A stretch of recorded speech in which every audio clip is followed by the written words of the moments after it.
L'histoire étrange que je vais vous raconter peut se passer dans certaines villes, mais aussi dans certains vieux villages, tout comme dans des lieux insolites, dans des bois, des montagnes, des falaises, des souterrains, où il s'est passé des événements marquants, des événements historiques, mais également des tsunamis, des feux et bien d'autres, où il s'est passé des tragédies, et depuis des générations en générations, des histoires étranges sont rapportées par de nombreux témoins. Et maintenant, je vais vous raconter l'histoire.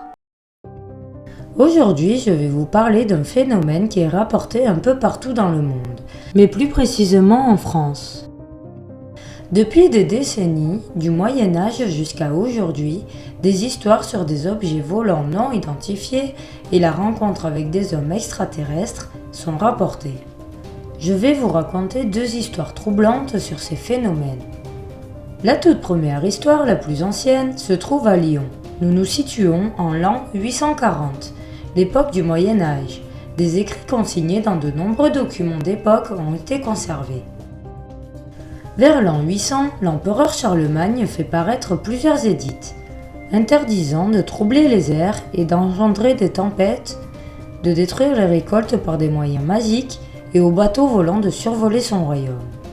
C'est une étrange histoire rapportée dans les manuscrits conservés par l'archevêque de Lyon. La cité de Lyon fut soudainement envahie par des créatures voguant sur des navires aériens. La population, qui n'était pas étonnée à l'époque, à la période médiévale, la frontière est floue entre l'imaginaire et les réels.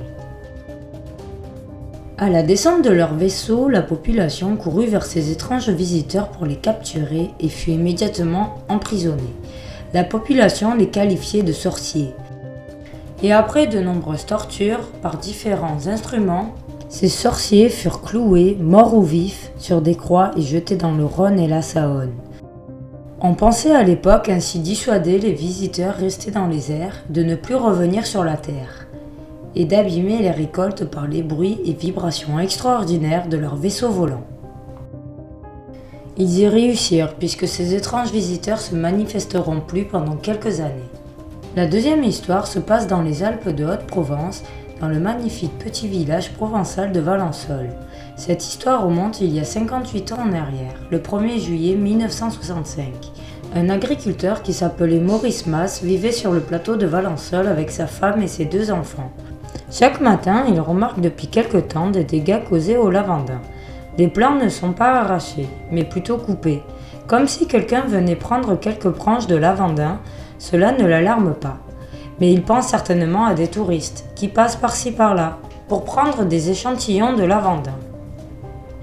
Au petit matin du 1er juillet 1965, Maurice Mas quitte son domicile pour rejoindre son champ, situé à 1600 mètres de sa maison, au nord de Valençol, près de la route d'Oraison. Vers 5h40, s'apprêtant à démarrer son tracteur qui stationne derrière un clapier, puis soudain, il entend un bruit, comme un sifflement, mais il ne pouvait pas localiser l'origine de ce bruit. Mais il pensait que cela devait être un hélicoptère militaire, ou bien des touristes qui devaient être proches de son champ. Il s'approcha, sortant du clapier pour essayer de confirmer son hypothèse. Il décida de prendre la main dans le sac les gens qui abîmaient ses lavandins. Mais stupéfait, il constate un engin posé dans son champ au milieu de ses plants de lavande, à 90 mètres de lui. Cet engin avait la forme d'un ballon de rugby. Maurice Mas essaye de s'approcher discrètement, en longeant une vigne située le long de son terrain. Marchant délicatement pour observer la machine, mais cet objet n'est pas seul. Deux petits humanoïdes se trouvent à ses pieds accroupis. Il n'est pas trop inquiet, selon ses dires. Il s'approche avec l'intention d'entrer en contact avec eux. Il arrive ainsi à 5-6 mètres des étrangers visiteurs, mais celui qui est tourné vers sa direction l'aperçoit et fait un signe à l'autre, car il se redresse aussitôt et l'un d'eux braque aussitôt sur lui une sorte de tube ou de pistolet. Il est alors immédiatement figé sur place. Il ne ressentait rien. Il n'était pas engourdi ni contracté, il restait conscient, mais il ne pouvait ni parler, ni faire aucun mouvement. Ces deux êtres sont ensuite restés quelques minutes discuter entre eux. Pour communiquer, il entendit une sorte de gargouillement provenant certainement de leur gorge. Au bout de 4-5 minutes, ils retournèrent avec agilité surprenante dans leur appareil. Puis il entendit un bruit sourd qui a duré 2-3 secondes, tandis que leur appareil se soulevait de 10 cm à 1 mètre. Le tube qui se trouvait sous l'appareil est sorti de terre, et les 6 pieds se sont mis à tourner dans le sens des aiguilles d'une montre, tandis que l'appareil partit en arrière dans la direction opposée. Plus vite qu'un avion en réaction, il a disparu subitement. Il est resté immobilisé encore 15 petites minutes, puis il a commencé à remuer ses mains, puis tout son corps. Il s'est alors précipité à l'endroit où l'objet s'était posé. Différentes traces, et notamment un trou rond d'une trentaine de centimètres de profondeur, furent observées, là où se trouvait le tube central. Le sol semblait détrempé. Maurice était tellement abasourdi de ce qui lui venait de lui arriver qu'il resta un moment dans sa vigne à réfléchir ce qu'il venait de se passer. Puis il rentra chez lui et décida de raconter son histoire à Monsieur Moisson, patron des cafés des sports. La rumeur se propage, les gendarmes convoquent le jeune quadragénaire pour qu'il leur raconte son étonnante histoire. En préambule, Maurice Mas déclare qu'il n'avait rien bu ni mangé ce matin-là et que quand il est retourné une première fois sur place, alors que la terre était détrempée après le décollage, cette fois-ci elle était dure comme du béton. Les gendarmes se rendent sur les lieux pour faire quelques constatations en observant une sorte de cuvette dans la terre avec 4 sillons formant une sorte de croix. Mais problème, tellement de monde a foulé les lieux dans la journée qu'il ne reste pas grand-chose d'exploitable. Selon Maurice Mas, la lavande mettra 10 ans à repousser à cet endroit. Mais que s'est-il donc passé ce 1er juillet 1965 à Valençol ? Dans les semaines qui suivent, à mesure que les curieux affluent et que la presse nationale s'empare du sujet, les théories s'enchaînent. Hélicoptère militaire, appareil étranger espion, plaisanterie d'enfants, affabulation de Maurice Mas. La presse s'empare du sujet et plusieurs articles apparus remplis de doutes et d'incompréhension.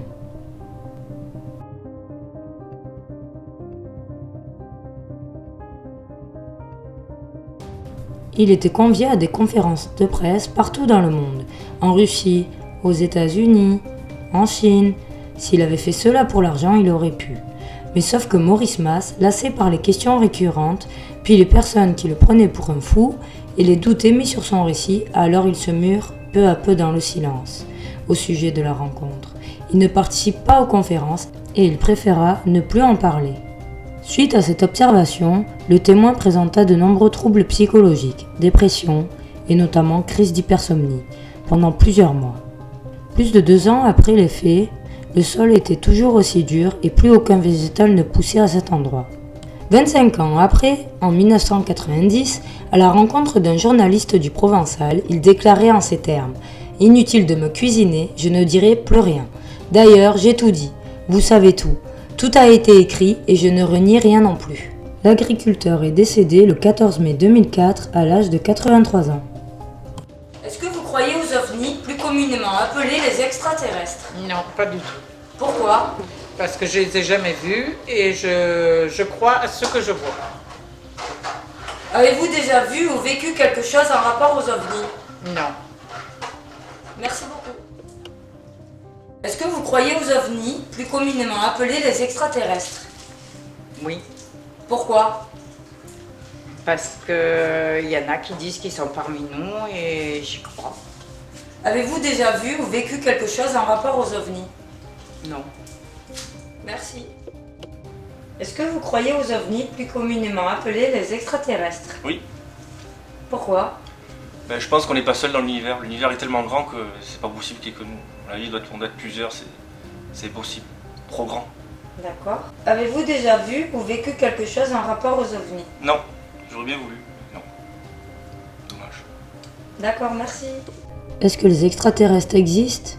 Est-il possible que quelques personnes ont pu les rencontrer ? Toutes ces questions restent un mystère. Mais un jour, peut-être que ce sera vous qui verrez quelque chose d'improbable. N'hésitez pas à me dire dans l'espace commentaire ce que vous avez pensé de cette histoire et si vous y croyez ou non. Est-ce que vous croyez aux ovnis, plus communément appelés les extraterrestres ? Oui. Pourquoi ? Parce que c'est fait comme la soupe aux choux. Avez-vous déjà vécu quelque chose en rapport aux ovnis? Et quand je pète. N'hésitez pas à lâcher un pouce bleu et à vous abonner. Et activez la cloche. Et on vous dit à bientôt.